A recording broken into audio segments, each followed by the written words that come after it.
ఆ తర్వాత ఎంత ఏడుస్తాడో చూపిస్తాడు. అంగరాజు చాలా ధార్మికుడే. ఏం జరిగింది? ఆయనకి వివాహము చేసినప్పుడు మృత్యువు యొక్క కుమార్తె అయిన సునీధనిచ్చి వివాహం చేశారు. సునీధ గొప్ప మంత్రశక్తి కలిగినటువంటి తల్లి. ఆవిడ యందు దోషం లేదు, కానీ ఒక దోషం వచ్చింది. ఎక్కడి నుంచి వచ్చింది? ఆవిడ తల్లి గారు, ఆవిడ యొక్క తండ్రి గారు మృత్యువు.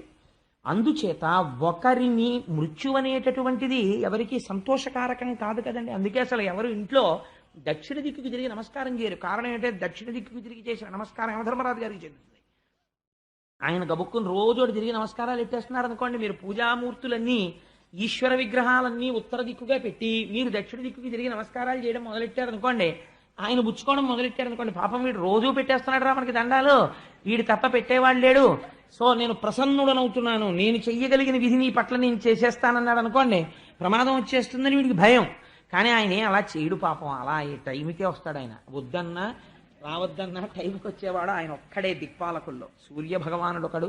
అందుచేత అటువంటి మహాపురుషుడైనటువంటి యమధర్మరాజు గారు ఉన్న దిక్కుకి తిరిగి నమస్కారం చేయడమే మనకు భయం. కానీ అది హింసిస్తుంది. ఎందుకంటే ప్రతివాడికి భయం కదండి, భయకారకమై ఉంటుంది మృత్యువు. ఇప్పుడు తన భార్య తండ్రి గారి వైపు దోషం ఉంది, క్షేత్రము యొక్క బీజమునందు దోషం ఉంది, మృత్యువు యొక్క పుత్రిక. తత్కారణము చేత యాగమునందు ఉద్భవించినటువంటి ప్రజాపత్య పురుషుడిచ్చినటువంటి ప్రసాదము తిన్నప్పటికీ పుట్టినటువంటి కుమారుడు వ్యగ్ర స్వభావము కలిగిన వాడు జన్మించాడు. వాడికి వేణుడు అని పేరుంచారు. కాబట్టి వాడు ఏం చేసేవాడు? ఇది భాగవతంలో నీ జీవితాన్ని సంస్కరించుకోవడం నేర్చుకోవడం మొదలుపెట్టు. అన్నిటికన్నా చాలా జీవితంలో గొప్ప విషయం ఏదో తెలుసా అండి? వివాహమే. ఎందుకో తెలుసా? వివాహం అనే సంస్కారం మనిషిని ఎటువైపుకైనా తిప్పేస్తుంది.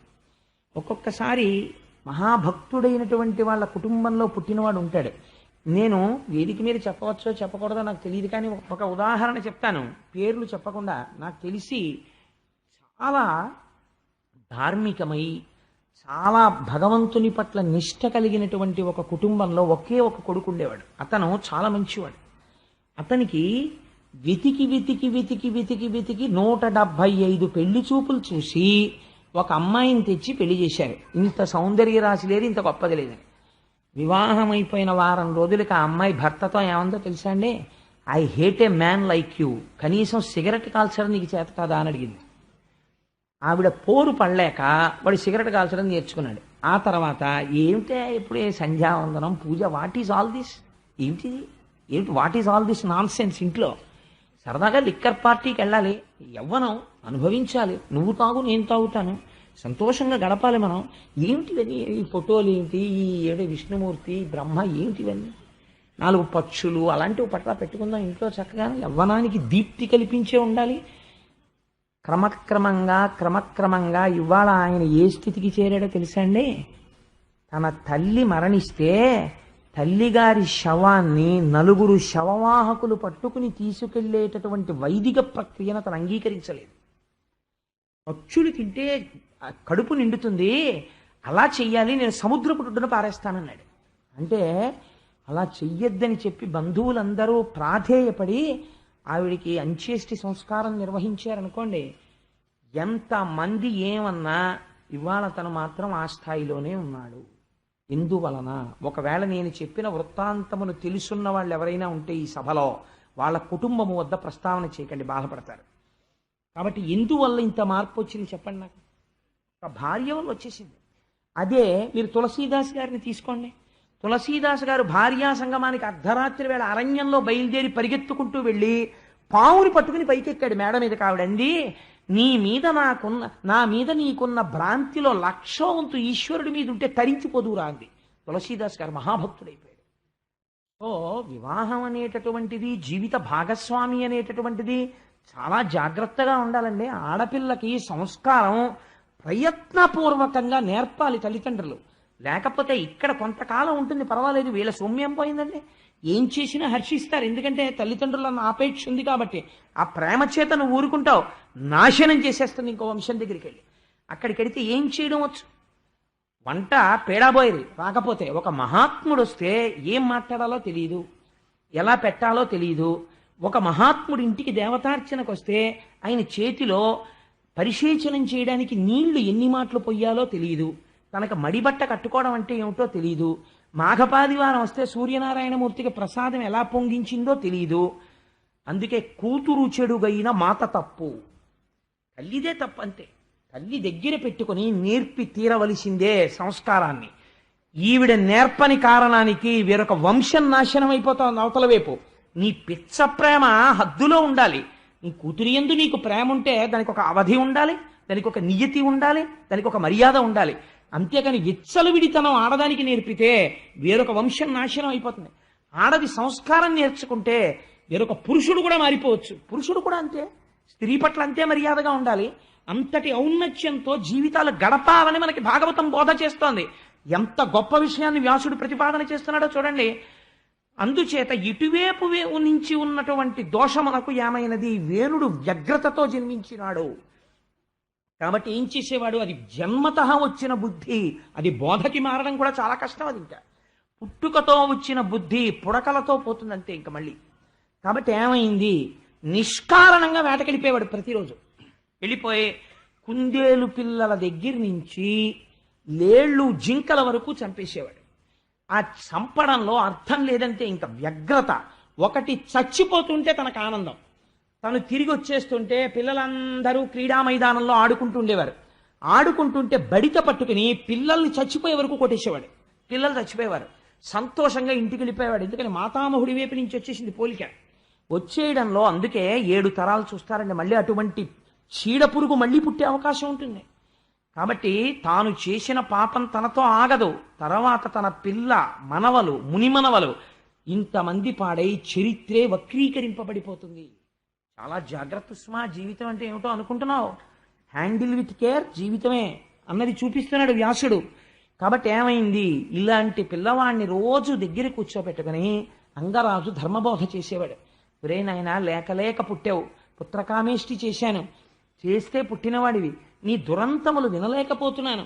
ప్రతిరోజు రాజ్యంలో ఉన్న వాళ్ళు వచ్చి మా పిల్లల్ని చంపేశాడని చెప్పడమే, ఇదేమి ప్రారంధం రా, ఇలా చెయ్యకని చెప్పేవాడు. ఈయన చెప్పడం, కనుబొమలు ఎగరేసేవాడు. తండ్రి పట్ల మర్యాద ఉండేది కాదు, గౌరవం ఉండేది కాదు.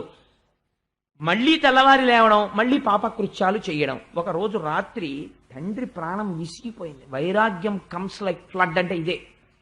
ఒకరోజు భార్య కొడుకు నిద్రపోతున్నారు. అంగరాజు గారు మాత్రం నిద్ర పట్టక ఒక కుర్చీలో కూర్చున్నాడు. ఆయన అనుకున్నాడు, నా జీవితానికి ఏమి సార్థకత? ఒకటి, నా కొడుకు సత్ప్రవర్తన కలిగిన వాడై నా తర్వాత సింహాసనాన్ని అధిష్ఠించి రాజ్యపాలనము చేసి చక్కగా నాకు పేరు తెచ్చి నా శరీరము పడిపోయిన తర్వాత గయలో శ్రాద్ధం పెట్టాలి. అలా వాడన్నా నన్ను ఉద్ధరించాలి. కొడుకుండాలి, కొడుకుండాలని అందుకు కోరుకుంటారు. దిక్కుమాలిన కొడుకు ఉంటే అంత, ఊడిపోతే అంత. అలాంటి కొడుకు లేకపోతే నష్టమేం లేదు. కాబట్టి ఈ కొడుకు వల్ల నాకు ఒక గొప్ప ప్రయోజనం కనపడుతోంది. ఏమిటా ప్రయోజనం? ఎప్పుడో నాకు వైరాగ్యం వస్తుందో రాదో, ఈ భోగాలతో ఇలా మగ్నత పొందుతానో, కానీ వీడు ఈశ్వరుల్లాగా ఇంత దుష్టుడు పుట్టి నాకు, అంటే ఈశ్వరుల్లా అంటే నేను దుష్టుడి సామ్యం చెప్పానని కాదు, వైరాగ్యం ఇవ్వడంలో. వీడు నా మాట వినడు, నాకు అప్రతిష్ఠ వచ్చేస్తోంది అన్న బెంగతో, ఇలాంటి కొడుకు ఉన్న చోట నాకు ఇంత రాజ్యం ఉంటే ఎంత, సింహాసనం ఉంటే ఎంత, రోజు వీడికి చెప్పుకునే కన్నా ఎక్కడికో పోయి ఈశ్వరారాధన చేసుకుని మట్టిలో కలిసిపోతే మంచిది. కాబట్టి ఇంకా నేను ఈ కొడుకు, నా కొడుకు, వీడిని చంపలేను. ఎందుచేత అంటే ఉన్నదొక్క నలుసు.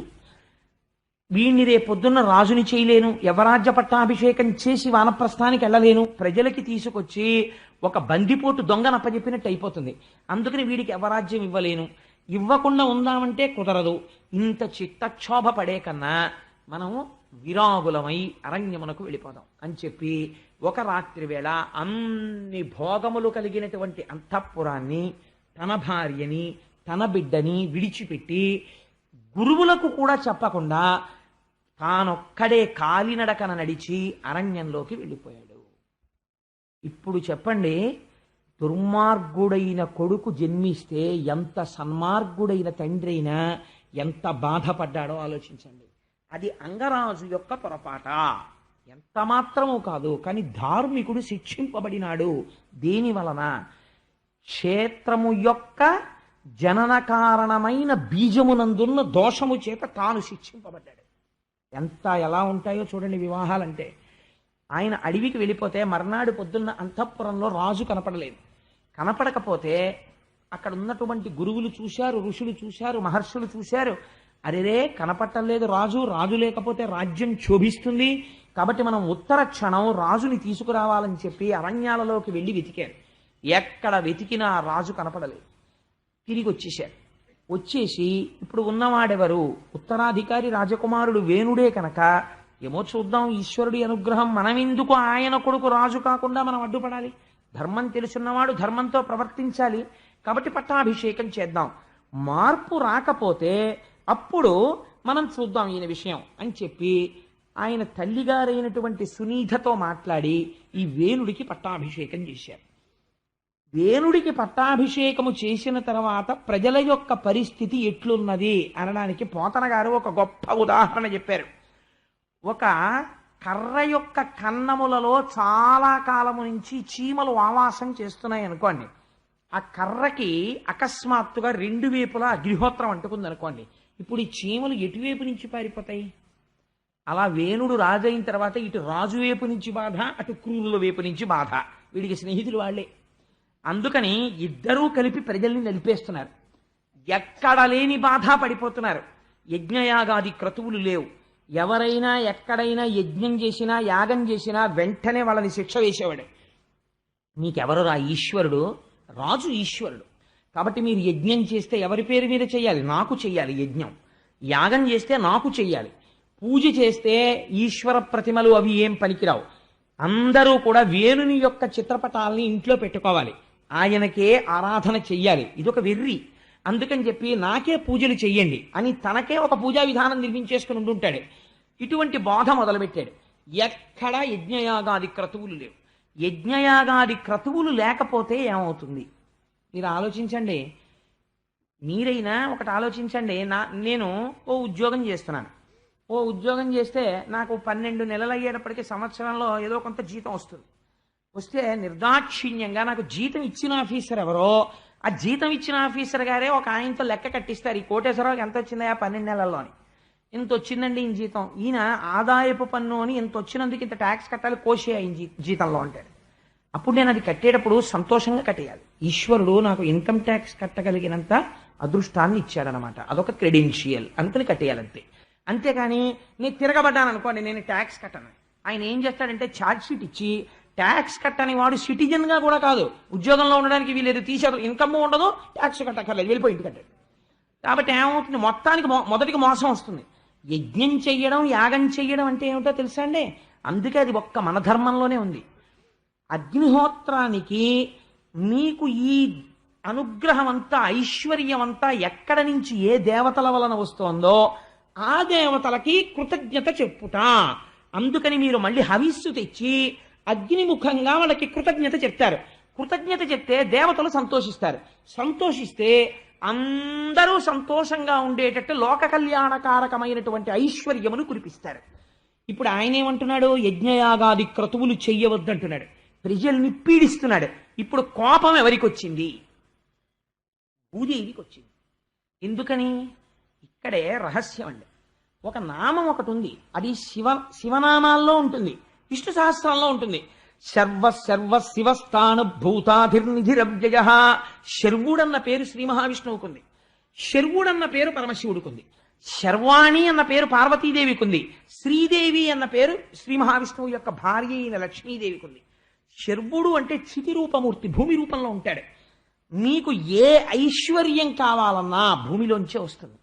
తినడానికి తిండి భూమిలోంచి, మొక్కజొన్న పొత్తు తిండిలోంచి, కాఫీకి కావలసిన కాఫీ గింజలు భూమిలోంచి, పంచదార చెరుకులోంచి, ఓ కారు ఇనుము గనిలోంచి, కారు నడవడానికి పెట్రోలు భూమిలోంచి, ఏది కావాలన్న ఓ బొగ్గు భూమిలోంచి. ఇప్పుడు శర్వుడి నుంచి శర్వాణి వస్తుంది. ఈ ఐశ్వర్యం ఎందుకు ఇవ్వాలి ఈశ్వరుడు? మీరు యజ్ఞయాగాది క్రతువులు చేస్తే సంతసించి ఇవ్వాలి. భూమాత అనుకుంది, వీళ్ళు తమకి తింటున్నారంతే, కృతజ్ఞత లేదు, యజ్ఞయాగాది క్రతువులు లేవు, కాబట్టి నేను ఓషధీ శక్తిని ఉపసంహారం చేస్తున్నాను. ఎంత గొప్ప మాట చూడండి. ఓషధీ శక్తి అంటే ఏమిటో తెలుసా అండి? మీరు ఒక వడ్డు గింజని పట్టుకెళ్ళి భూమిలో పెడతారు. పెడితే మీరు ఏం నమ్ముతారు? నీరు పోసి నాగలి పట్టి దున్నేసి చక్కగా మెత్తగా భూమి అయిపోయిన తర్వాత అందులో వడ్లు జల్లేస్తే అందులోంచి మొక్కలు వస్తాయి. లేకపోతే ఏదో గోంగూర విత్తనాలు జల్లేరు, గోంగూర మొక్కలు వస్తాయి. సపోజ్ గోంగూర రావడం మానేసింది అనుకోండి, మీరు ఏం చేస్తారు? వ్యవసాయ అధికారుల్ని తీసుకొచ్చాయా ఏంటంటే ఇక్కడ ఏం పండట్లేదని అడుగుతారు. అసలు దేశంలో ఎక్కడా పండడం మానేసింది అనుకోండి, విత్తనాలు చల్లినా రావట్లేదు అనుకోండి, అప్పుడు అది ఏదో పెద్ద డిఫార్మిటీ కదండి, ఏదో తేడా వచ్చేసింది. భూమిలోంచి రావట్లేదు. భూమిలోంచి వచ్చాక పురుగులు పడితే ఏం చేయాలో చెప్తారు, లేకపోతే ఒక విత్తనం వేస్తే ఇన్ని ధాన్యం వచ్చేది ఏదో చెప్తారు. అంతేకాని అసలు భూమిలోంచి విత్తనాన్ని మొలకెట్టేట్టు చేసిన వాడు శాస్త్రజ్ఞుడు కాదు, ఈశ్వరుడు. అక్కడ మీ మేధకి పరిమితి ఉన్నది, అక్కడ మీరేం చేయలేరు. అక్కడ మీ శక్తి సరిపోదు. అలా అయితే చావే ఉండదు వైద్యులుండగా. మరి 1,000,000 మంది వైద్యులు కూడి వచ్చిన కానీ మరణమయ్యడి వ్యాధి మాంపలేరు. ఎందుకు ఆగట్లేదు? ఈశ్వరాజ్ఞ ఒకటి ఉంది, లేకపోతే మనుష్యుడు ఆగుతాడేంటి? అలాగే మీరు బయటికి వస్తున్నటువంటి ఫలాన్ని పెంచగలరేమో, లేకపోతే ఒక్క మొక్క వేస్తే ఇన్ని గింజలు వచ్చేది ఇన్ని గింజలు వచ్చేట్టు చేయగలరేమో, కానీ అసలు గింజలోంచి మొక్కొచ్చేటట్టు చెయ్యడం మీ చేతిలో లేదు, ఈశ్వరానుగ్రహ రూపమైన మట్టిలో ఉంది. ఈ అనుగ్రహం నేను ఎందుకు ఇవ్వాలని అడిగింది మట్టి, భూమి. వాడు మళ్ళీ కృతజ్ఞత చెప్పాడా? యజ్ఞం చేశాడా? లేవు. యజ్ఞం లేదు, యాగం లేదు, తనకి తింటున్నాడు, దేవతలకి పెట్టకండి అంటున్నాడు. వీడికి నేను ఎందుకు ఇస్తాను? కాబట్టి ఈ మళ్ళీ పునరుత్పత్తి చేయగలిగిన ఓషధీ శక్తిని ఉపసంహారం చేసేస్తున్నాను. కాబట్టి జల్లుతాడు, మొక్కలు రావు. కాబట్టి ఇప్పుడు పంట ఎక్కడ ఉంటుందండి? లేదు. ఉన్నది ఏం చేస్తాడు? తినేస్తాడు. తినేసిన తర్వాత ఏమవుతుంది? ఆకలి చావులు మొదలైపోతాయి. ఉన్నవెన్నాళ్ళు సరిపోతాయి? ఓషధీ శక్తి భూమికి ఉంటేనే బతుకుతారు. ఇది కారణం. పృథివిని చూస్తే కంచి వెళ్ళి పృథివీలింగానికి అభిషేకం భారతీయులు ఎందుకు చేశారంటే, చేతకాని వాళ్ళై పాలు పట్టుకెళ్ళి పెరుగు పట్టుకెళ్ళి నెయ్యి పట్టుకెళ్ళి శివలింగాల మీద పోయి లేదు, పృథివీ యొక్క శక్తికి నమస్కారం చేశారు. చేసి ఇది ఈశ్వర శక్తి అని వాళ్ళు నమస్కరించారు. అలా దర్శించినది మన ఋషులొక్కరే. అందుచేతనే యజ్ఞయాగాది క్రతువులు వచ్చాయి. ఈ క్రతువులాగితే భూమికి కోపం వచ్చి ఓషధీ శక్తిని ఉపసంహారం చేసింది.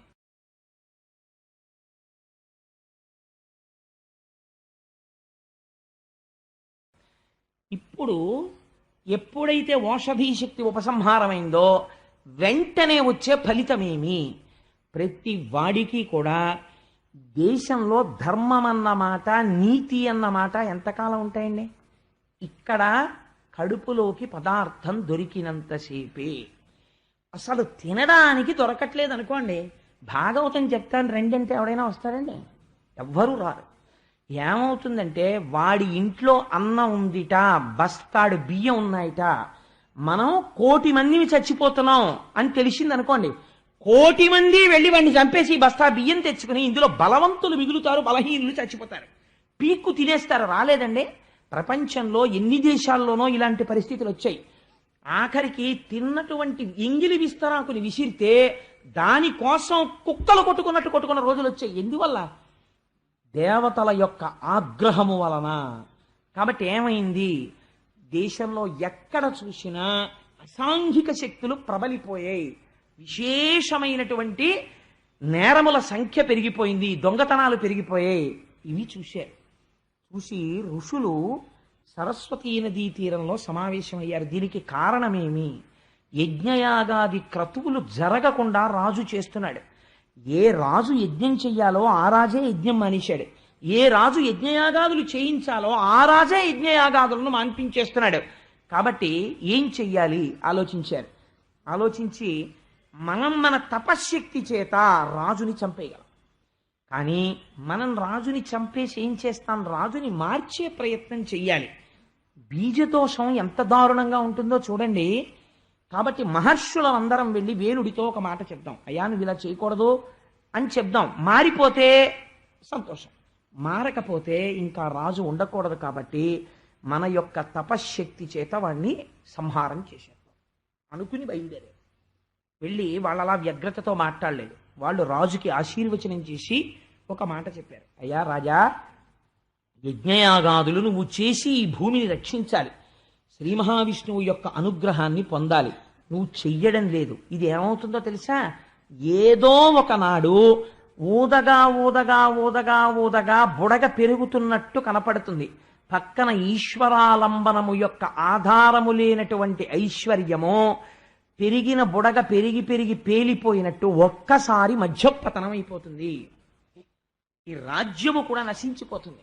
ఆ రోజు రానివ్వకయా యజ్ఞయాగాది క్రతువులను ప్రారంభం చేయి, ఈశ్వరుని యందు బుద్ధి మరల్చుకో అని చెప్పారు. చెప్తే ఆయన ఎంత దారుణమైన మాట అన్నాడంటే, అసలు వీళ్ళందరూ ఎక్కడుంటారు అని అడిగాడు. సూర్యుడు కానీ, ఇంద్రుడు కానీ, చంద్రుడు కానీ, ధర్మము కానీ, అగ్ని కానీ, లేకపోయినట్టయితే యమధర్మరాజు కానీ, వరుణుడు కానీ, కుబేరుడు కానీ, దిక్పాలకులు కానీ రాజు యొక్క శరీరమును ఆవహించి ఉంటారు. నేను తలుచుకున్నానా సోముడనవుతాను, మీ పట్ల ప్రసన్నుడనవుతాను. నేను ఆగ్రహించానా మీ పట్ల యముడనవుతాను. అటువంటి నేను యజ్ఞయాగాదులు నాకు చెయ్యండి అంటే మీకు కోపం వచ్చిందా? వచ్చి విష్ణువుకి యజ్ఞం చేయమంటున్నారా కనపడని వాడికి? మీరు చెప్పే మాట ఎలా ఉందో తెలుసా? ఎనయగజార కామిని నిజేశుని మృచ్చిలి జార పూరుషుం తన పతిగాతలంచుగతి తద్దయు మూఢమనస్కులై అర్చిన నరపాల రూపమున ధరించిన ఈశ్వరున నిరుంగక అమ్యుని భజీంపమీరిహ పరోన్నత సౌఖ్యములందరెన్నడు. మీరు ఋషులా, మీరు మునులా, మీరు ఎటువంటి వాళ్ళో తెలుసా? భర్త చాలా కష్టపడి ఆర్జన చేస్తే ఆ ఆర్జన చేసినటువంటి ద్రవ్యంతో భార్యని పోషిస్తుంటే భర్త తెచ్చిన సంపాదన చేత పోషింపబడుతూ జారుడితో తిరుగుతూ వ్యభిచారం చేసిన స్త్రీ ఎటువంటిదో మీరు అటువంటి వారు. నేను రాజ్యం చేస్తుంటే నా రాజ్యంలో ఉండి తపస్సులు చేసుకుని సుఖంగా ఉంటూ మీకు విష్ణువుకి యజ్ఞయాగాదులు చేస్తారా? మీకు వ్యభిచారులకు తేడా ఎక్కడుంది? ఇంకొకసారి నోరెత్తితే మీ కుత్తుకలు ఎగిరిపోతాయన్నాడు. అంటే అప్పుడు ఋషులు అన్నారు, ఇహ వీడు మారడు, వీడికి బోధ అనవసరం. కాబట్టి ఇప్పుడు ఏం చెయ్యాలి? ఇంకొకడైతే వాడి కర్మానికి వాడిపోతాడు, కానీ వీడి వల్ల మొత్తం రాజ్యం పోతుంది. కాబట్టి ఇప్పుడు ఇహ వీడు ఉండడానికి వీల్లేదు, వీడు ఉండగా వేరొకడు రాజు కావడానికి ఉండదు, అందుకని వీడిని తీసేయాలి. కాబట్టి ఋషులందరూ హుంకారమును చేశారు. అంతే. అంటే ఒకసారి కోపమును తెచ్చుకుని అన్నారు, అంత మాట అని, అంతే చచ్చిపోయాడు. ఎందుకు వచ్చినటువంటి అల్లరి చెప్పండి? మహాత్ముల జోలికి చిట్ట చివరికి వెళ్ళి అహంకారం ప్రబలి ఏమవుతుందంటే ఇదిగో ఇదే అవుతుంది. నిర్దాక్షిణ్యంగా చెప్పేశాడండి వ్యాసుడు, ఇంత పుత్రకామేష్టికి పుట్టినవాడు ఋషుల హుంకారమునకు మరణించినాడు. కానీ ఒక గమ్మత్తు జరిగింది. సునీత ఆయన తల్లి గొప్ప మంత్రశక్తి కలిగినది. ఆవిడ దూరదృష్టితో ఆలోచించింది, రాజ్యానికి రాజు లేడు, ఈ వంశంలోంచి కదా రాజు రావాలి. ఇప్పుడు ఈ రాజు యొక్క శరీరాన్ని దహనం చేసేస్తే ఏం జరుగుతుందో అని తన మంత్రశక్తితో కుమారుడి శరీరాన్ని కాపాడింది. అందుకని ఆ శరీరానికి అంత్యేష్టి సంస్కారం చేయలేదు, అలా ఉంచేశారు వేణుడి యొక్క శరీరాన్ని. పైగా అసలు చెయ్యడానికి వంశమేది? ఆయనకి బిడ్డలేరు, లేరు. ఆ కారణం చేత కూడా బహుశా అంటే దిక్కుమాలి పిల్లిని ఎవడోళ్ళు లాగేస్తాడు అనుకోండి. నేను ఒకసారి ఒక అందమైన మాట విన్నాను, why do you fear about death? చాలా మంది దేనికి భయపడతారంటే, అమ్మో చచ్చిపోయాక ఎలాగోనండి, ఎవడు తద్దినం పెడతాడు, చచ్చిపోయిన తర్వాత తీసుకెళ్లేవాడెవడు, కాస్త పంచభూతాల్లో కలిపేసేవాడెవడు, చచ్చిపోయిన తర్వాత ఈ డ్యూటీ అసలు నీది కానే కాదు. ఎవ్వడూ చేయకపోతే మున్సిపాలిటీ ఉంది, అది కూడా చేయకపోతే ఒక్కొక్క ఉంది చేసేయడానికి, లేకపోతే పంచభూతాలు ఉన్నాయి. అసలు అది మన డ్యూటీ కానే కాదు. చచ్చిపోవడం కూడా మన డ్యూటీ కాదు. చచ్చిపోయిన తర్వాత నీ కర్తవ్యం ఏమీ లేదు, ఎలా జరగాలో అలా జరుగుతుంది. దాని గురించి ఇప్పటి నుంచి నువ్వు వేళ్ళు విరుచుకోవడం ఎందుకు, పూజ చేసుకోవడం మనిషి హాయిగాను. కాబట్టి ఆవిడ మంత్రశక్తి చేత శరీరాన్ని దాస్తే ఒక గమ్మత్తు జరిగింది. ఋషులు కొంతకాలం చూశారు, ఇప్పుడు నేరాల సంఖ్య ఇంకా పెరిగిపోతుంది, శిక్షించే రాజు లేడు, ఇప్పుడు ఇదో అల్లరి వచ్చింది. కాబట్టి ఋషులు అన్నారు, ఇప్పుడు మనం ఎలాగైనా సరే రాజుకి వంశాన్ని పెంచాలి. ఇప్పుడు ఎలా? రాజు మరణించి ఉన్నాడు, అయితే ఇప్పుడు మనం మళ్ళీ మన తపశ్శక్తితో రాజు శరీరంలోంచి తీసుకురావాలి సంతానాన్ని అని. తపశ్శక్తి ఉన్నవారు మూఢుణ్ణి మార్చలేకపోయారు, కానీ క్షేత్రము లేకుండా శరీరములోంచి శవంలోంచి సంతానాన్ని సృష్టిస్తున్నారు.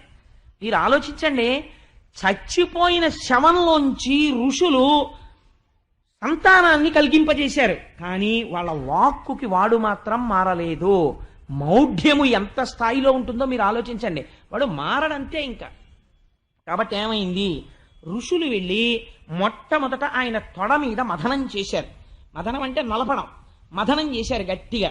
చేస్తే అందులోంచి వాళ్ళ తపశ్శక్తితో ఆ మంత్రముల చేత ఆ మథనములోంచి ఆరని మందనం చేస్తే అగ్నిహోత్రం పుట్టినట్టు బిడ్డడు జన్మించాలి. ఇప్పుడు ఈ తొడ మీద మథనం చేస్తుంటే ముందు ఆయన శరీరంలో ఉన్న పాపము పైకి రావడం మొదలెట్టింది. అది శరీరాన్ని అంటుకుని ఉందండి ఆ మంత్రశక్తికి, ఇంకా పాపం అది వదిలిపెట్టలేదు వాడిని. ఏమైంది? అందులోంచి ఒక నల్లటి వాడు బాహుకుడు అనేటటువంటి పేరుతో పొట్టి పొట్టి కాళ్ళు, పొట్టి పొట్టి చేతులు, ఎర్రటి కళ్ళు, రాగి జుట్టుతోటి పుట్టుకొచ్చాడు. వాణ్ణి చూసి మునులు అన్నారు, వాడు వచ్చి పుట్టగానే అన్నాడు, నేనేం చెయ్యాలయ్యా అన్నాడు.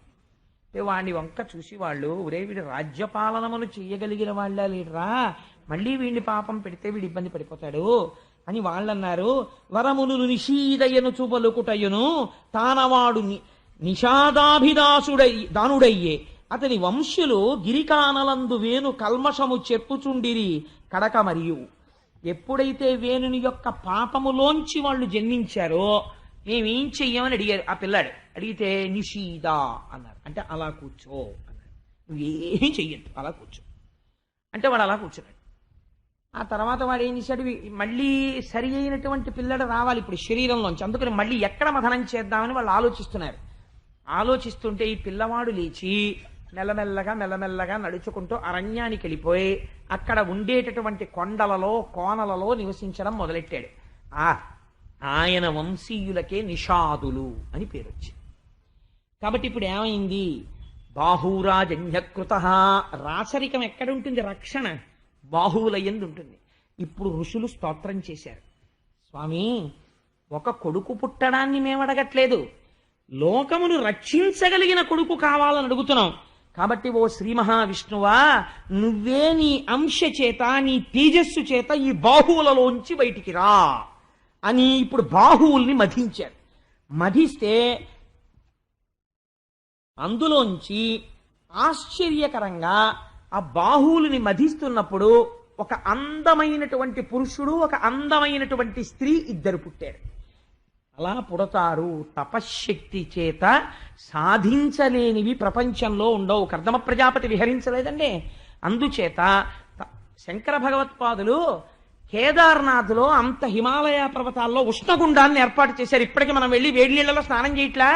మహాత్ములు తపశ్శక్తితో చేయగలరనడానికి నీకేమిటి అబద్ధం? నువ్వు వెళ్ళి వేడి నీళ్లలో స్నానం చేస్తావు? అంత మంచుకొండలో నువ్వు గలిచావా నీళ్లు? ఉష్ణగుండాన్ని ఆయన ఏర్పాటు చేయలేదు. కాబట్టి ఆయన ఏం చేశాడు, ఆ పుట్టినటువంటి వారి యొక్క పాదములలో చూశారు. చూస్తే శంఖరేఖ, పద్మరేఖ, చక్రరేఖ కనపడ్డాయి.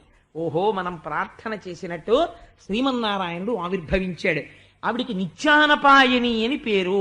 ఆయనని వదిలి ఉండదు. కాబట్టి ఇప్పుడు ఆయనతో ఎవరొచ్చారు? లక్ష్మియే వచ్చినది. కాబట్టి లక్ష్మీనారాయణులు ఉద్భవించారు. కాబట్టి ఇంకా రాజ్యానికి ఇబ్బంది లేదు.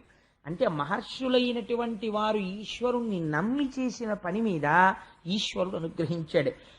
కనివారణ పచ్చుండగు మనుజేంద్రుని బాహులంత మదియించిన అందనగంబగు మిథునము జనియించెను సకల జనులు సమ్మదమందన్.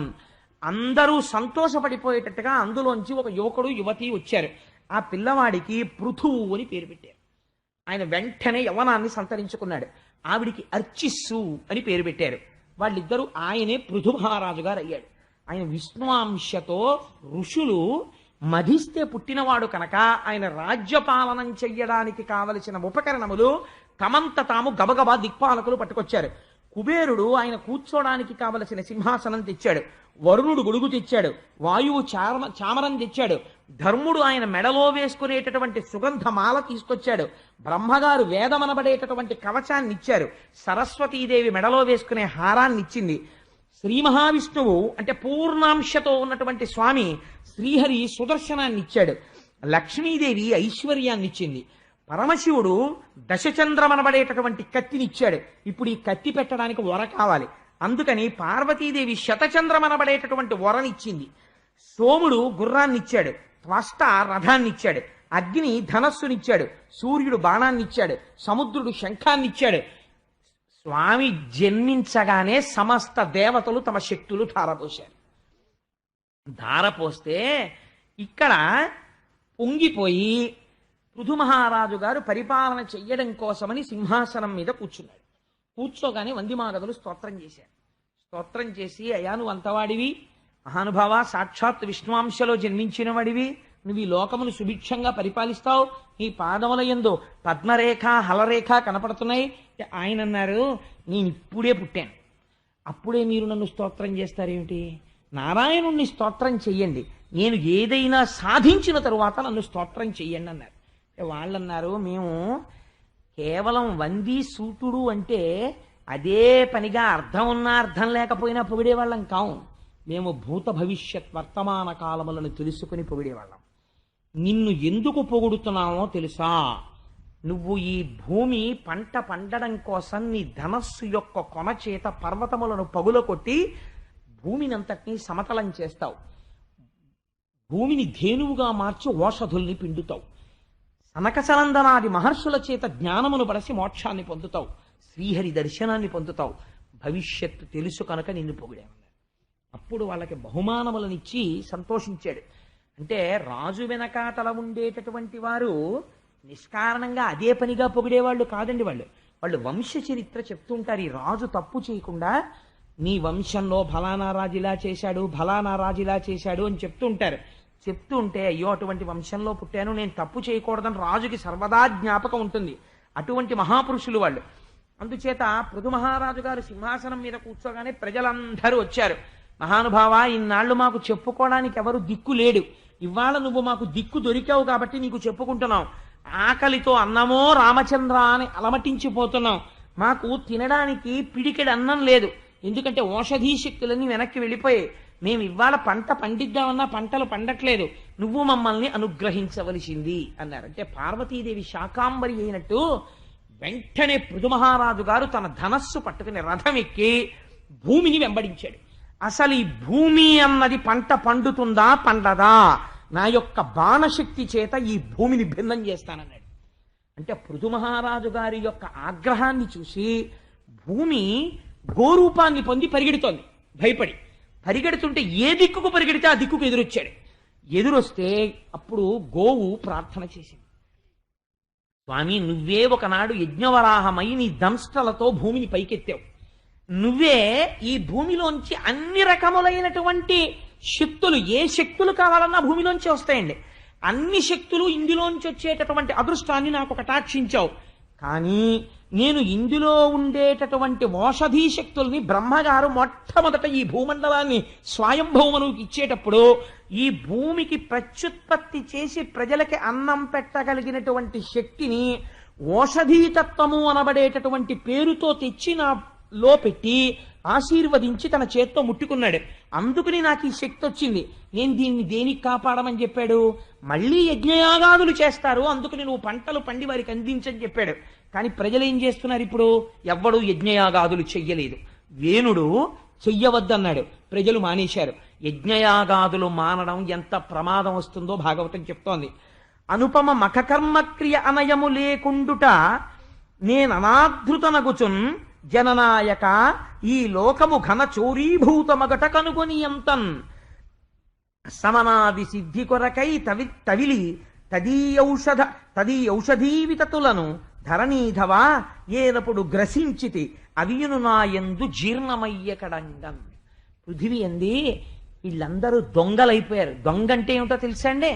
ఒకరికి చెందవలసినది, ఇప్పుడు నేను ఇక్కడ కూర్చుని ఉండగా ఆవిడెవరో ఏదో 2 పళ్ళు అక్కడ పెట్టి కూర్చున్నారనుకోండి, మా ఆవిడ ఇలా ఉంది, అయితే మా చెల్లెలు అక్కడ బ్యాగ్ ఎట్టు కూర్చున్నారనుకోండి, పెట్టుకుంటే నేను కిందకి దిగి అమ్మా మీ బ్యాగ్ చాలా బాగుందమ్మా, హ్యాండ్ బ్యాగ్, నేను ఏదో రోజు కాగితాలు అవి పెట్టుకోవడానికి ఈ బ్యాగ్ నాకు సరిపోతుంది, ఇవ్వగలరా అన్నాను అనుకోండి. అయ్యో అన్నయ్య తీసుకోండి అని ఆవిడ నాకు ఆ బ్యాగ్ ఇచ్చారనుకోండి, నేను తీసుకెడితే కోటేశ్వరారు బ్యాగ్ ఎత్తుకుపోయాడు అని నా వెంట పడతారా? వెంట పడరు. కానీ నేను ఒకరి వస్తువు అక్కడ పెట్టి ఉంటే వారికి చెప్పకుండా పట్టుకెళ్ళిపోతున్నాను అనుకోండి, దొంగతనమే కదా. ఔషధీ శక్తులను పెట్టినది ఎవరు పెట్టారు? నువ్వు పెట్టలేదు, నేను పెట్టలేదు, ఈశ్వరుడు పెట్టాడు. అందుకే భూమిని దున్నడం అనేటటువంటి దాని దగ్గర నుంచి కూడా యజ్ఞక్రియ కింద భావన చేస్తారు. అందుకే యజ్ఞం చేసేటప్పుడు భూమి దున్నడం అన్నది ఎందుకు వచ్చిందో తెలుసా అండి? ఈశ్వర శక్తి ఏ పృథివీయందు నిర్మాణమైందో ఆ శక్తియే ఈ యజ్ఞమునందు కూడా ఫలితం ఇవ్వాలి, యజ్ఞవేదిగా భూమి అనుగ్రహించి. అందుకుని దున్నుతారు భూమిని.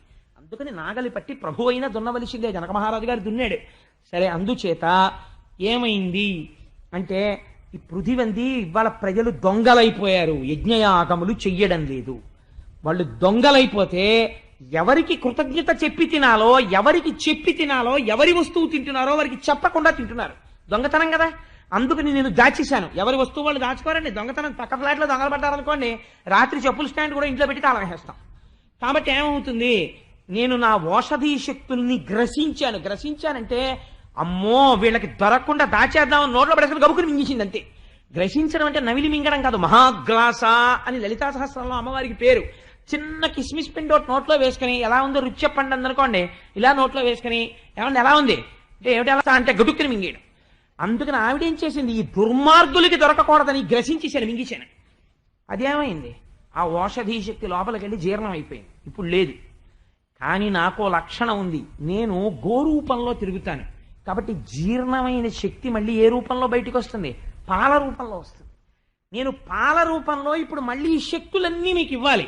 కానీ అలా ఇవ్వాలంటే ఆవు ఎప్పుడు ఇస్తుంది, ఆవు దగ్గరికి తీసుకెళ్లి ఆవు పొదుగు దగ్గర మీ ఫిక్స్డ్ డిపాజిట్ రిసీట్ ఎట్టారనుకోండి, ఓ ఆవా నాకు ₹1,00,00,000 ఉన్నాయే, ఎవరు చూడకుండా ఓసారి నీ పితుకులకి తగిలిస్తున్నాను పాలు వదిలే అన్నారనుకోండి, కాలు ఎట్టి తంతుంది. ఈ ₹1,00,00,000 ఎవరికి కావాలి.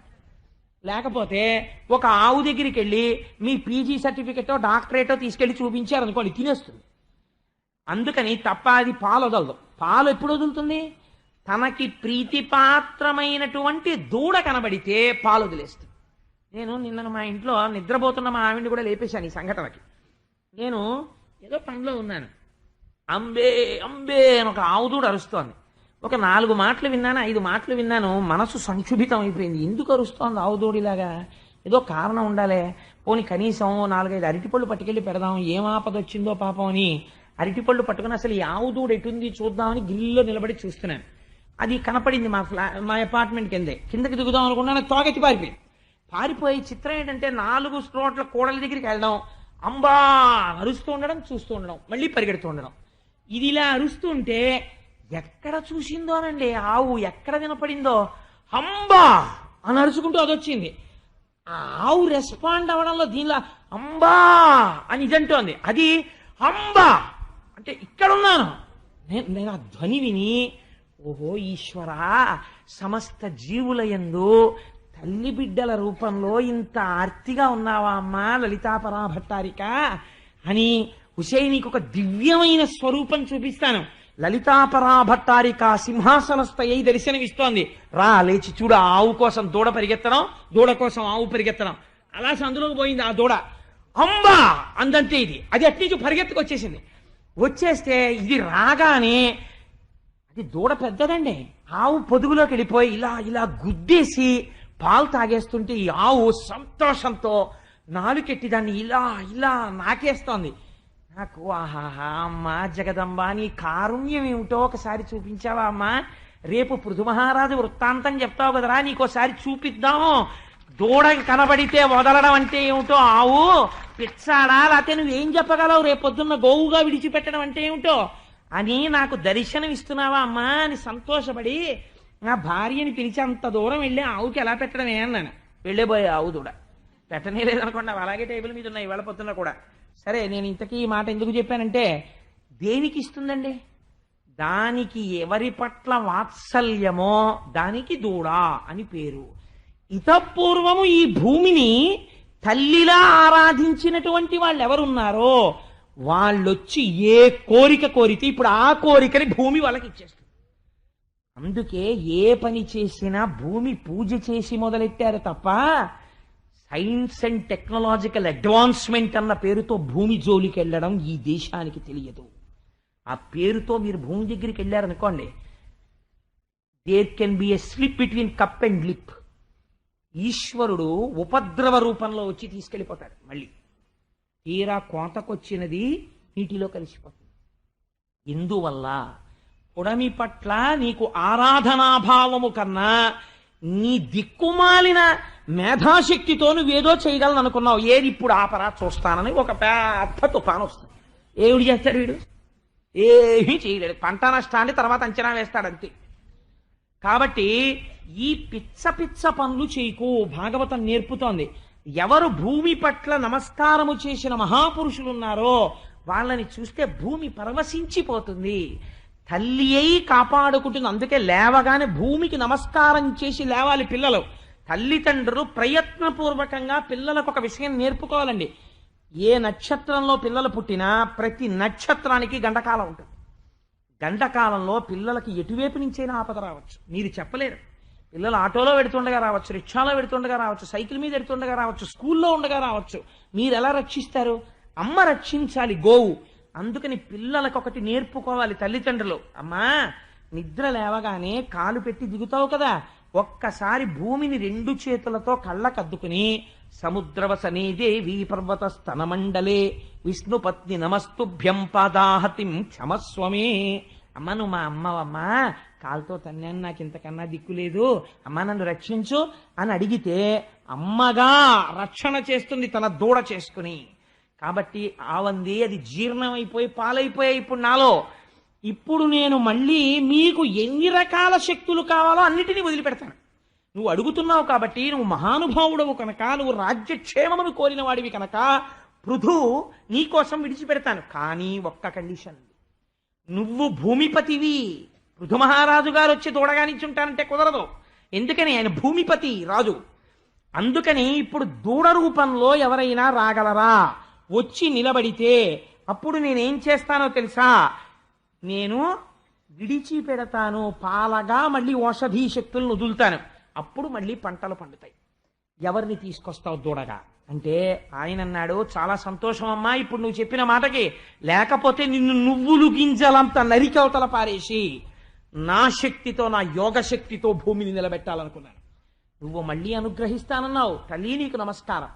అందుకని నీకు దూడగా స్వయంభోమనువుని తీసుకొస్తానన్నాడు. ఆయన భూమిని ఎంత గొప్పగా పరిపాలించినవాడో. స్వయంభౌమనువు పేరు వినగానే ఆవిడంది, షహబాష్, ఆయన్ని దూడగా రమ్మనంది. స్వయంభౌమనువు దూడగా వచ్చి ఆ శిరములను ఒక్కసారి కదిపాడు. భూమి యొక్క గోస్వరూపమైన శిరములను కదిపాడు. ఇప్పుడు ఎలా రావాలి మళ్ళీ ఆ ఔషధీ శక్తి భూమికి? మళ్ళీ ఒక్కసారి లోపల ప్రేమ కలిగి ఆ శిరములలోంచి పాలు కారిపోయి ఇప్పుడు పితకగలిగిన వాడు ఉండాలి. ఇప్పుడు ఈ ఔషధీ శక్తిని ఎవరు పితకాలి? మనువును దూడజేసి గరిమన్ నిజపాండి తలంబులీల దోహనముగ చేసి అందు సకలౌషధులం పితికెన్ క్రమంబునంతనరగ తద్దిజంబునను తత్పృథువత్సలయైన భూమి ఎందనయము వారు వారును ప్రియంబగు కోర్కెలు పొందిరున్నతిన్. ఎవరు పితకడం కోసమని ఆవుని పిలిచాడో వాడే పితకాలి. అందుకని పృథు మహారాజు గారు వెళ్ళి దాని పొదుగు దగ్గర కూర్చున్నాడు. ఇప్పుడు ఈ ఔషధీ శక్తుల్ని తట్టుకోగలిగినటువంటి పాత్ర కావాలి. అటువంటి పాత్ర సృష్టిలో ఎక్కడుంటుంది? తన చేతిని పాత్రగా చేసి తన చేతితో పాలు పితికాడు. పితికి ఈ పాలు చల్లాడు. అంతే, వెంటనే పంటలు పండి అందరికీ ఆకళ్ళు తీరిపోయి భూమి సస్యశ్యామలమైంది. ఇప్పుడు ఆకలి ఎక్కువ, సస్యస్య పండేటటువంటి భూమి తక్కువ. భూమిని పెంచలేరు. భూమిని ఇబ్బంది పెట్టి భూమి కళ్ళల్లో కారాలు కొట్టి పండమని అడగలేదు. ఎలా అడిగాడో చూడండి. పృథువు తన ధనస్సుని చేతపట్టి ఉంచి ధనస్సు యొక్క చివరి భాగంతో కొన్ని పర్వతాలని పడగొట్టి సమానం చేశాడు భూమి. చేస్తే కొన్ని వేల హెక్టార్లు భూమి మళ్ళీ వ్యవసాయ యోగ్యమైంది. దీని మీదకొచ్చి నీరు నిలబడింది. విశేషమైన పంటలు పండాయి. పృథివిలో ఉన్నటువంటి వాళ్ళందరూ చాలా సంతోషించారు.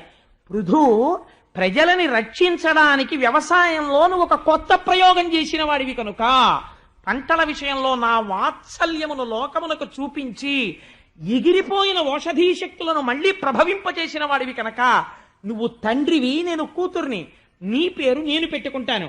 నన్నింత వాత్సల్యంతో పేరు తెచ్చావు కనుక, నువ్వు నాకు పొడమికి భర్త వంటి వాడివైనా నీ వాత్సల్యమును కూతురుగా అనుభవించాను కనుక నేను పృథివీ అని పేరెట్టుకుంటానని భూమికి పృథు మహారాజు గారు పిండితే పృథివీ అన్న పేరు వచ్చింది. ఆ పేరు గుర్తు పెట్టుకుంటే మనకి నోటికి తినడానికి తిండి ఎక్కడ ఉందో గుర్తొస్తుంది.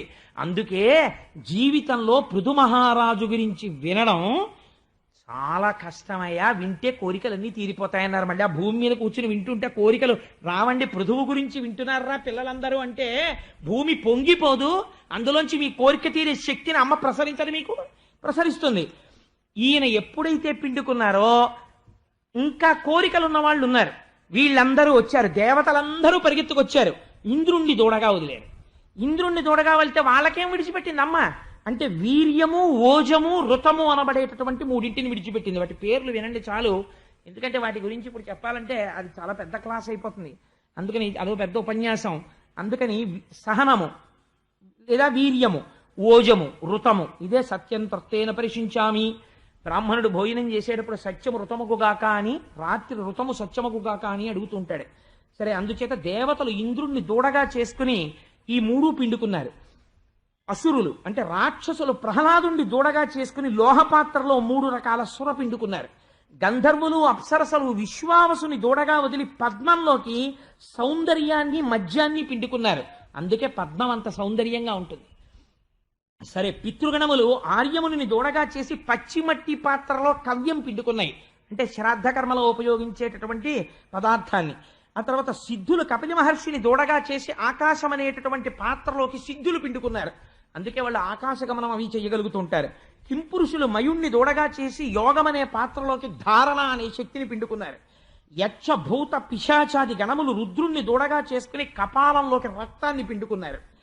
పాములు తక్షకుణ్ణి దూడగా చేసుకుని తమ పుట్టలనబడేటటువంటి పాత్రలలోకి పురుగులు, ఫలములు అనబడేటటువంటి వాటి పిండుకున్నాయి. వృక్షాలు తమ పటలు అంటే ఆ చెట్లకి పెద్ద పెద్ద పొరల్లా ఉంటాయి కదా, అటువంటి వాటిల్లోకి ఆ పట్టలలోకి రసాల్ని పిండుకున్నాయి. అందుకే చెట్లు ఇప్పటికీ మనకి అన్ని రకాల రుచులు చెట్టుల్లోంచే వస్తాయి. కుంకుడు చెట్టు, మామిడి చెట్టు పక్క పక్కన పెట్టినా కుంకుడుకాయ చేదుగానే ఉంటుంది, మామిడి పండు తీయగానే ఉంటుంది. ఆనాడు పిండుకున్నాయి పృథివీ అనబడే గోవులోంచి. ఆ శక్తే ఇప్పటికీ చెట్లకుంది, ఉండి మనకి రసపోషణం చేస్తున్నాయి. ఇలాగా పృథు మహారాజు గారు ఆనాడు ఎవ్వరూ చెయ్యనటువంటి విజయాన్ని సాధించి భూమండలాన్ని అద్భుతంగా పరిపాలన చేస్తున్నాడు. ఇత పూర్వం ఎన్నడూ ఎరగరు. అందరూ ఎక్కడ చూసినా పరమ సంతోషంతో ఆనందంగా జీవితాలు గడుపుతున్నారు. చొరభయం లేదు, ప్రభువు మంచి దండన శక్తితో ఉన్నాడు. ఇటువంటి స్థితిలో ఆయన 100 అశ్వమేధయాగములు చెయ్యాలి అని సంకల్పం చేశాడు. బ్రహ్మావర్తము అని స్వయంభవమును పరిపాలించినటువంటి ప్రాంతమునకు వెళ్ళి సరస్వతి, తృషద్వతి అనబడేటటువంటి రెండు నదుల మధ్య ప్రాంతంలో యజ్ఞశాల కట్టి 99 అశ్వమేధయాగములు చేశాడు. ఇక్కడే మీరు ఒక గొప్ప రహస్యాన్ని పట్టుకోవాలి. ఆయన పృథు మహారాజు గారే అవచ్చు.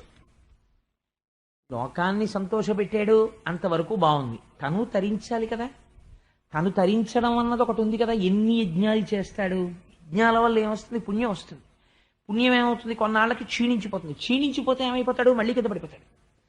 కాబట్టి ఇప్పుడు ఆయన సంస్కరింపబడాలి. ఈ యజ్ఞాలు ఎన్ని చేసేస్తావు, ఆ కర్మకి ఒక అంతం ఉండాలి. అందుకని 99 యజ్ఞములైన తర్వాత 100వ యజ్ఞం చేస్తున్నారు. చేస్తుండగా దేవేంద్రుడు ఒక విచిత్రమైనటువంటి రూపంతో పెద్ద పెద్ద జటలు కట్టుకుని వచ్చి ఆ యాగాశ్వాన్ని ఎత్తుకుని పారిపోతున్నాడు. పారిపోతుంటే అత్రి మహర్షి కనిపెట్టారు. ఎత్తుకుపోతున్నవాడు ఇంద్రుడే, బాణం వేసి ఆ గుర్రాన్ని వెనక్కి తీసుకురమ్మన్నారు. పృథు మహారాజు గారి కొడుకు బయలుదేరాడు. కానీ జటలు కట్టుకుని ఋషివేషధారిలో ఉన్నవాడి మీద బాణం వేయడానికి అనుమానపడ్డాడు. పొరపాటున బాణం వదిలితే ప్రమాదం జరుగుతుందని అత్రి చెప్పారు. అత్రి అంటే సామాన్యుడు కాదండి, అత్రి వంశంలో పుట్టిన వాళ్ళే ఆత్రేయస గోత్రీకులు, 3 గుణాలకు అతీతుడు. అందుకే అసూయ ఉండదు ఆయనకి. అందుకని అటువంటి మహాపురుషుడు కనుక ఆయన ఇంద్రుడే, ఏ రూపంలో ఉన్నా నేను పసిగట్టగలను, నువ్వు నిర్భయంగా బాణం వదిలేయన్నాడు. ఎంత ధైర్యం ఉండాలంటే ఆ మాట చెప్పడానికి, వంశం ఎగిరిపోతుంది తప్పైతే. బాణం వదలడానికి పృథుకుమారుడు సిద్ధపడ్డాడు.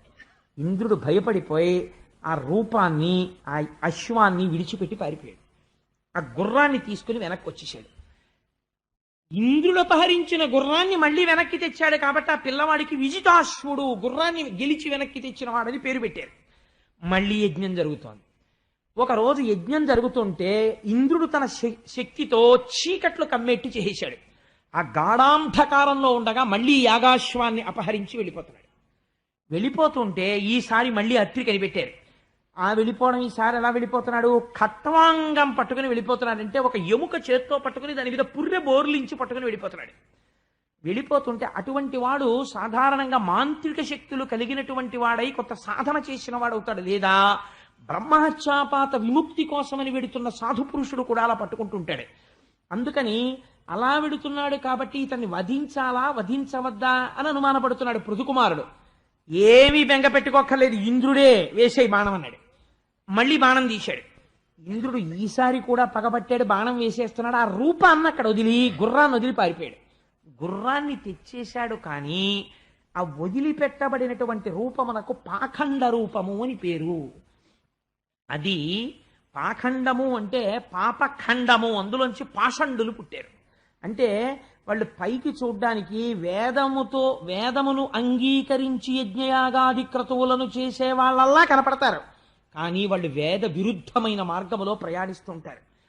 వాళ్ళ వల్ల ధర్మం గతి తప్పిపోతుంది. అత్యంత ప్రమాదకరమైన రీతితో కూడిన నడుబడితో ఉంటారు, కానీ మాటలు మాత్రం చాలా ఆకర్షణీయంగా మాట్లాడి అవతల వాళ్ళని బుట్టలో వేసేస్తారు.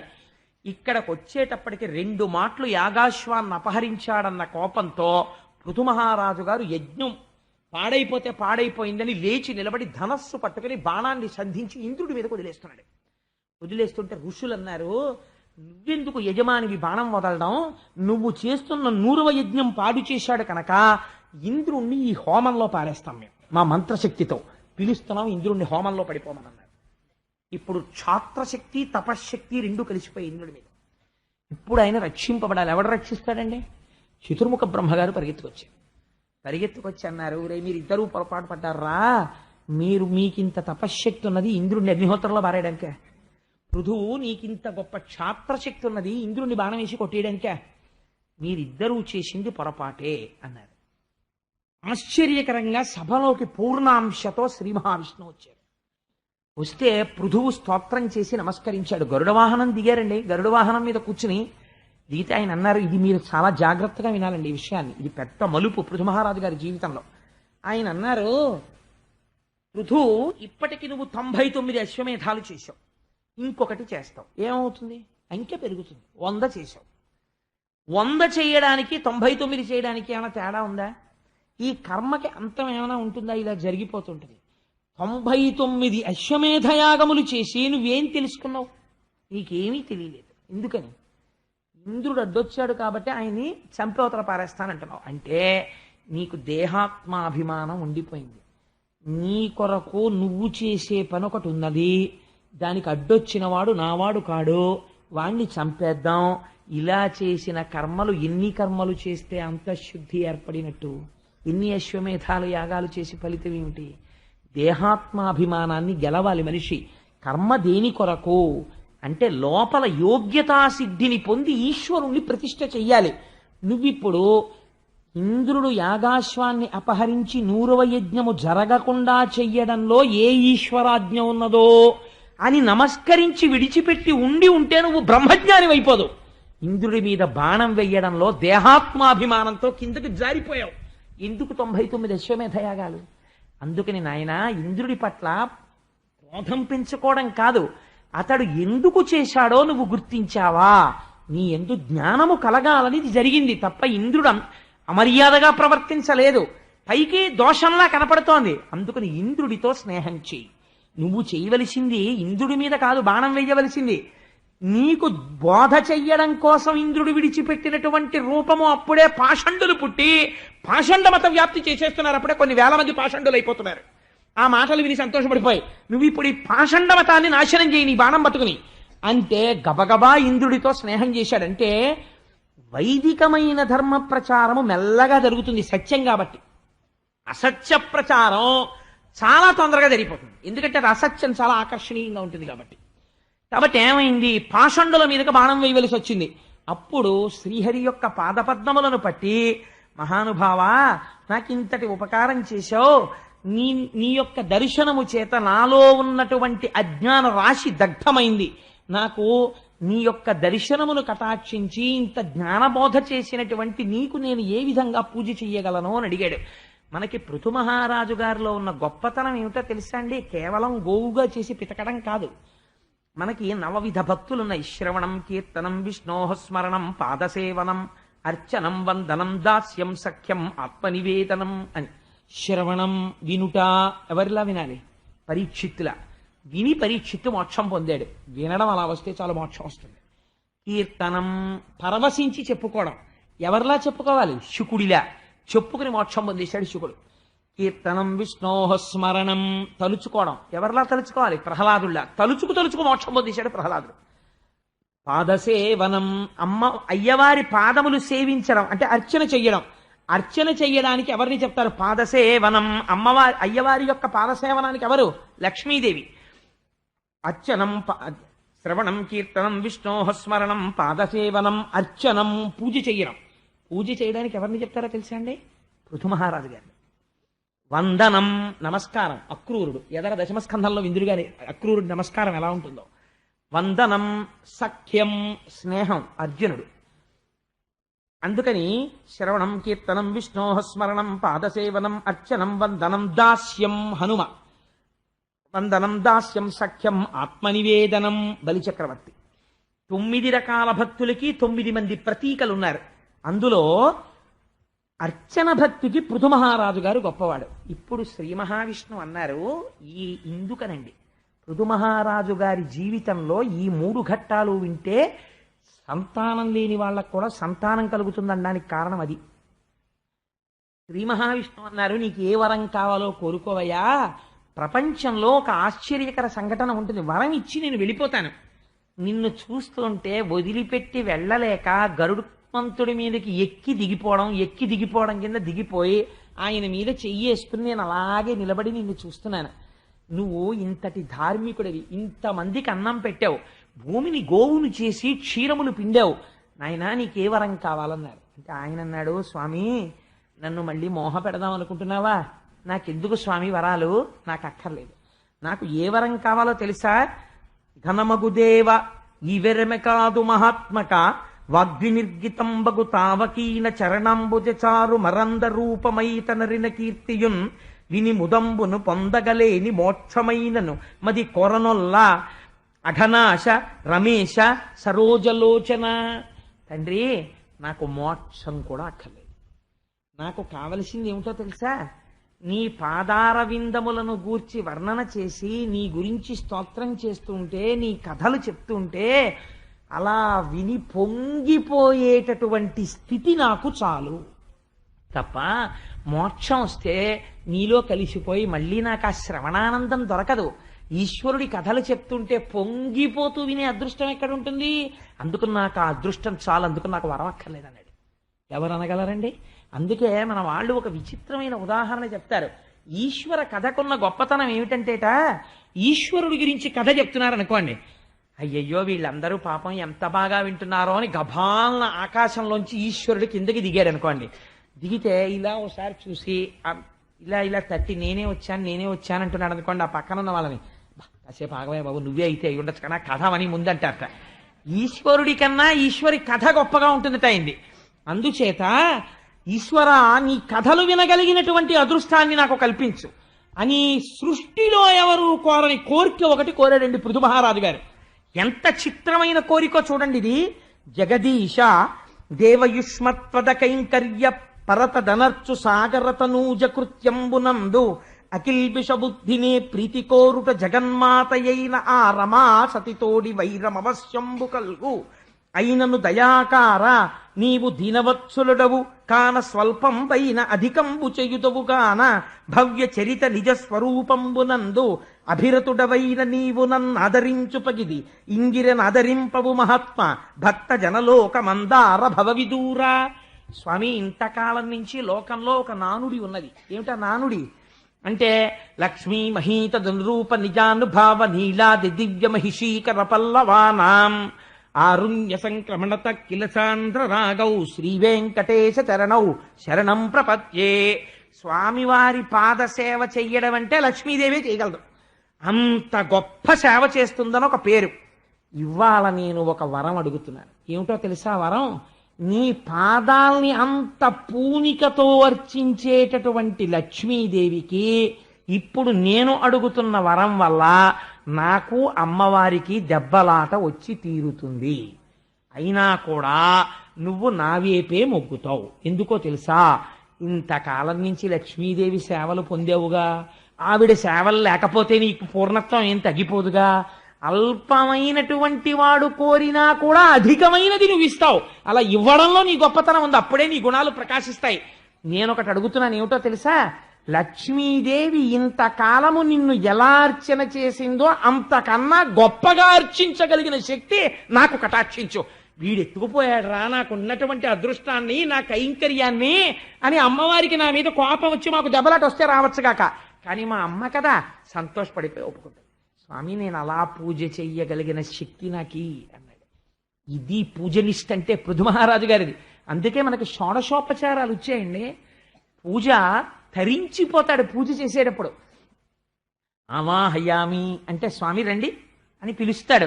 నిజంగా స్వామి వచ్చినట్టు హస్తయోహ అర్ఘ్యం సమర్పయామి. ఇప్పుడు రేపు పొద్దున్న లక్ష్మీదేవి కళ్యాణం విన్న తర్వాత మీరు చేదురుగాని పూజ హస్తయోహ అర్ఘ్యం సమర్పయామి, అమ్మ చేతులు కడుక్కో, పాదయోహ పాద్యం సమర్పయామి, స్వామి కాళ్ళు కడుక్కోండి. అలా అనగానే మీరు ఏం చెయ్యాలి? మీ పిల్లాడైతే ఊరుకుంటారా? మీ అమ్మగారు నాన్నగారు అయితే ఊరుకుంటారా? గబగబా ఉత్తరం ఇచ్చి అమ్మ చేతులు తుడుచుకో, నాన్నగారండి కాళ్ళు తుడుచుకోండి అని గబగబా తుడిచేసేరు.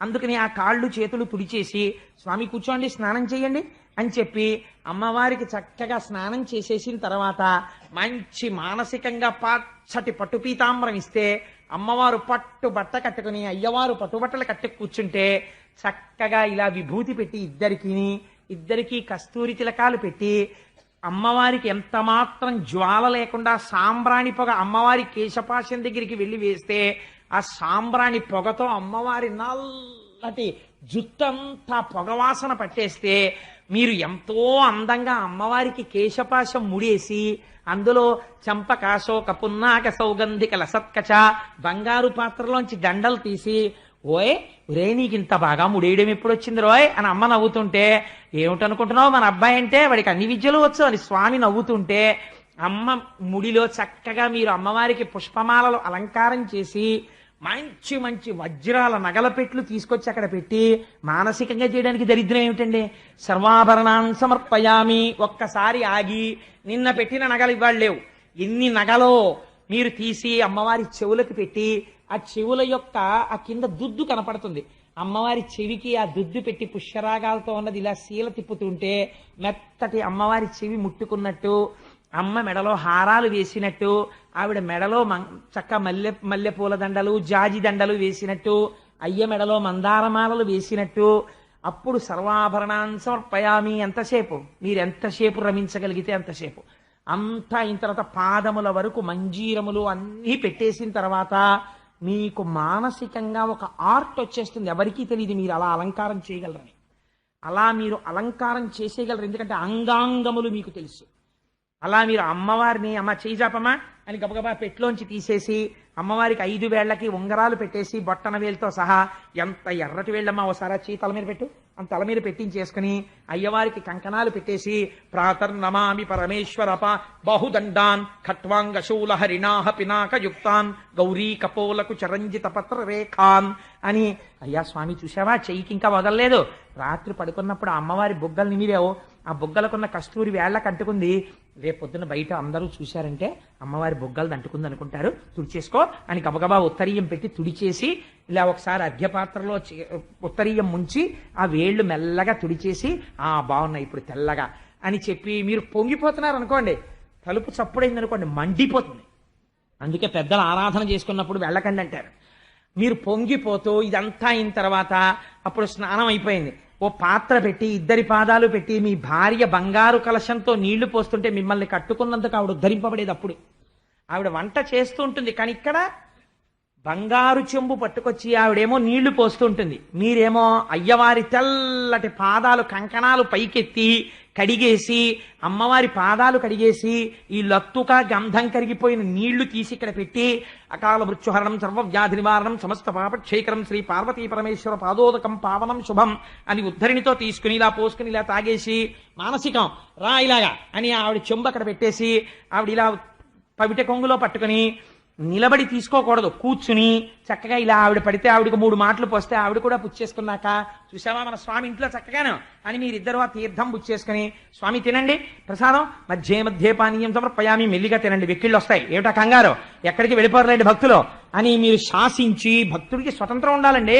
కాసి నీళ్ళు ఇచ్చి అలా గబగబా మళ్ళీ పరిగెత్తేయకండి ఎక్కడో రాక్షసులు వచ్చారని, ఉత్తరాపోసనం సమర్పయామి, మళ్ళీ కాసి నీళ్లు తాగండి, హస్తయోహ అర్ఘ్యం సమర్పయామి, చేతులు కడుక్కోండి, ఓసారి కాళ్ళు కడుక్కోండి, తాంబూలం వేసుకోండి, అబ్బా ఎంత ఎర్రగా ఉన్నాయో నీళ్లు, నోరు, అమ్మో నా కనురాపు తగులుతుందేమో, ఉమా కాంతాయ కాంతాయ కామితార్థ ప్రదాయినే, నీరాజనం తిప్పి ఇంత తొందరగా నేను నీలో కలిసిపోవాలి భావంలో అని మంత్రపుష్పం చెప్పుకుని మీరు లేచి బయటికి వస్తున్నారనుకోండి, అది పూజ కదా.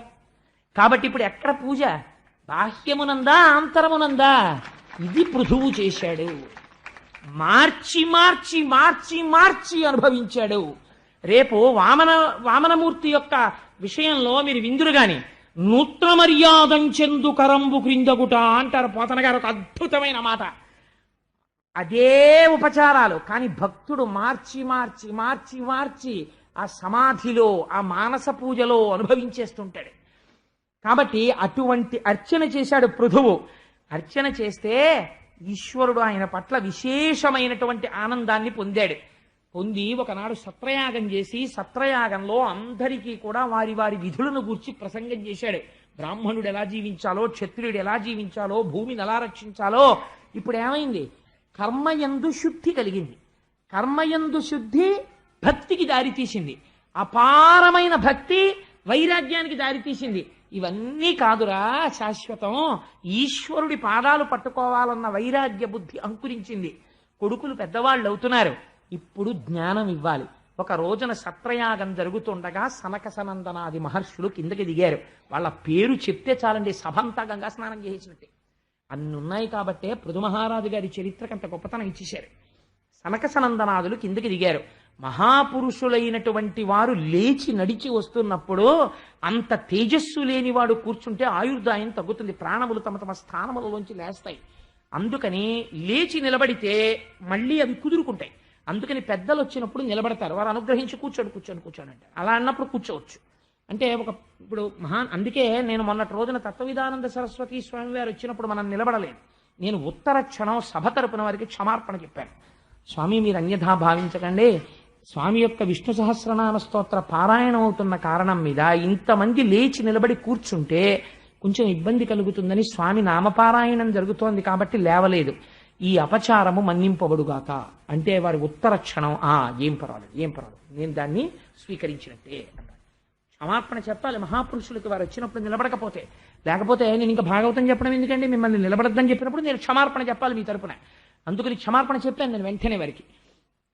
కాబట్టి ఆ సనక సనందనాదులు రాగానే పృథువు లేచి నిలబడ్డాడు, వాళ్ళని అర్చించాడు, అర్ఘ్యం ఇచ్చాడు, పాద్యం ఇచ్చాడు, ఉచితాసనములో కూర్చోపెట్టి తత్వవిధానంద సరస్వతి స్వామి వారిని శ్రీగారు అడిగిన ప్రశ్న అడిగాడు.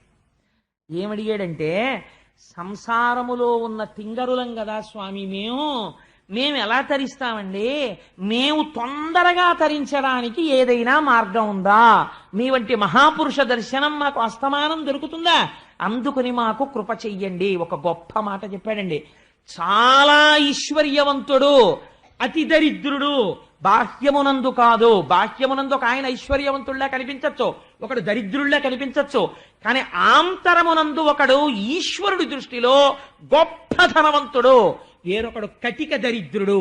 ఏ కారణము చేత అని అడిగితే ఆయన అన్నారు, మహానుభావుడు సనక సనందనాదులు ఆ రోజున చెప్పారు, ఎవడు మహాపురుషుణ్ణి తన ఇంటికి తీసుకెళ్లి ఆతిథ్యం ఇచ్చి గడప దాటించి వారి పాదములకు వంగి నమస్కరించి తన ఇంటిలో ఉన్న తృణమో పణమో వారికి సమర్పించి గృహస్థాశ్రమము సన్యాసాశ్రమమునకు భిక్ష పెట్టడానికి ఉపయోగపడుతోందో, ఒక తత్వవిధానంద సరస్వతి వంటి మహాపురుషుడికి ఆతిథ్యం ఇస్తోందో, అటువంటి వాడు ఈశ్వరుడి దృష్టిలో అపారమైన ఐశ్వర్యవంతుడు.